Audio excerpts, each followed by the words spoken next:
अब की बार 400 पार। 2024 के लोकसभा इलेक्शंस में एक ही नारा ही नहीं बल्कि इलेक्शन का एक मेन मुद्दा बन गया था। पूरे भारत में बस एक ही नारा सुनाई दे रहा था, अब की बार 400 पार। और सबको लग भी यही रहा था, क्योंकि जहां ऑपोजिशन पार्टीज ये बोलती हैं कि इस बार तो हम ही जीतेंगे, वहीं सारी ऑपोजिशन पार्टी ये कहने में लग गई थी 400 पार नहीं होंगे, एटलीस्ट 307 या 370 के समथिंग एनडीए सीट्स गेन कर पाएगी। मतलब जीतेंगे तो मोदी जी ही। ऑपोजिशन को खुद ही यह विश्वास नहीं था कि वो इस इलेक्शन में जीत हासिल कर पाएंगे। इसलिए हर ऑपोजिशन पार्टीज के लीडर ये कहने की बजाय कि हम जीतेंगे, ये कहते हुए नजर आए कि 400 पार तो नहीं होंगे। और सबको लग भी यही रहा था, शायद 400 पार हो ही जाएंगे।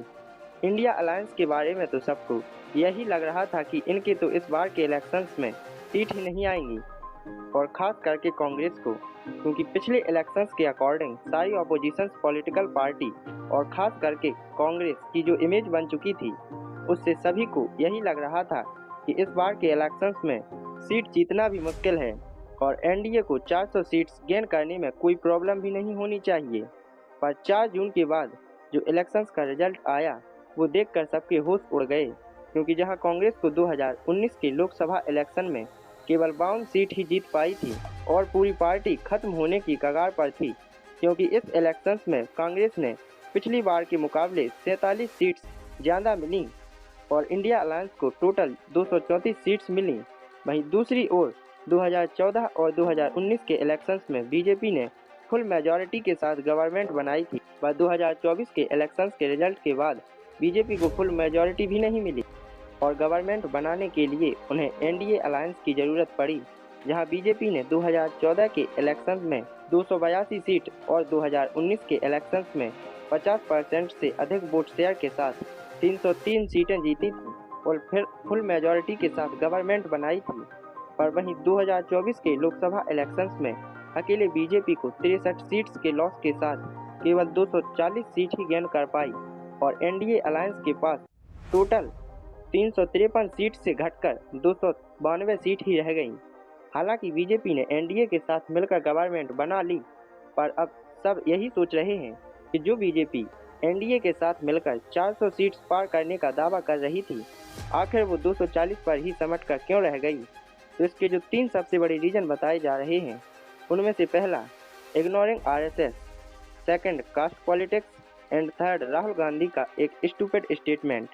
उसमें सबसे पहला कारण है इग्नोरिंग आरएसएस, क्योंकि बीजेपी जिसे आरएसएस की ही एक शाखा माना जाता है, या यूं कहा जाए कि बीजेपी और आरएसएस एक ही सिक्के के 2 पहलू हैं। बीजेपी की जो हायर लीडरशिप जैसे कि स्वर्गीय श्री अटल बिहारी वाजपेयी जी, नितिन गडकरी और नरेंद्र मोदी भी, ये सभी आरएसएस के ही मेंबर्स हैं। पर इस बार के लोकसभा इलेक्शंस में बीजेपी को आरएसएस को अनदेखा करना भारी पड़ गया। इस बार के लोकसभा इलेक्शंस में बीजेपी के एक बड़े लीडर जेपी नड्डा का आरएसएस को लेकर एक बयान भी सामने आया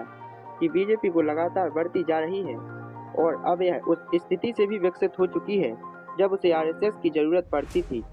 और इसी बात को ऑपोजिशंस ने हवा दे दी और यह साबित करने की पूरी कोशिश की कि आरएसएस बीजेपी से नाराज है। इसके बाद कम सीट्स गेन करने का दूसरा सबसे बड़ा रीजन है कास्ट पॉलिटिक्स, जो कि इंडिया में अंग्रेज़ों की समझ से ही चली आ रही है, क्योंकि इंडिया में कास्ट के अकॉर्डिंग आरक्षण है और ऑपोजिशंस के थ्रू यह अफवाह फैलाई गई कि अगर बीजेपी की 400 सीट्स क्रॉस कर जाएंगी तो यह कॉन्स्टिट्यूशन और रिजर्वेशन को पूरी तरह बंद कर देंगे। और यह अफवाह फैलाने का पूरा बेनिफिट्स इंडिया अलायंस को ही मिला और इसके सबसे ज़्यादा इफेक्ट्स यूपी में दिखाई दिया, क्योंकि यूपी ही कास्ट पॉलिटिक्स से सबसे ज़्यादा अफेक्टेड स्टेट है। क्योंकि बीजेपी को 2019 के इलेक्शंस में 80 में से 62 सीट्स मिली थी, वहीं इस बार 29 सीट के नुकसान के साथ यूपी में बीजेपी सिर्फ 33 सीटों पर ही सिमट कर रह गई और यही result Maharashtra and other states में भी देखने को मिला। इसके बाद बीजेपी को कम सीट्स जीतने और कांग्रेस को 99 सीट गेन करने का तीसरा सबसे बड़ा रीजन है ऑपोजिशन लीडर राहुल गांधी जी का एक स्टूपिड स्टेटमेंट, जिसमें उन्होंने कहा था कि अगर हमारी सरकार आएगी तो हम भारत में से गरीबी को एक झटके से ही खत्म कर देंगे।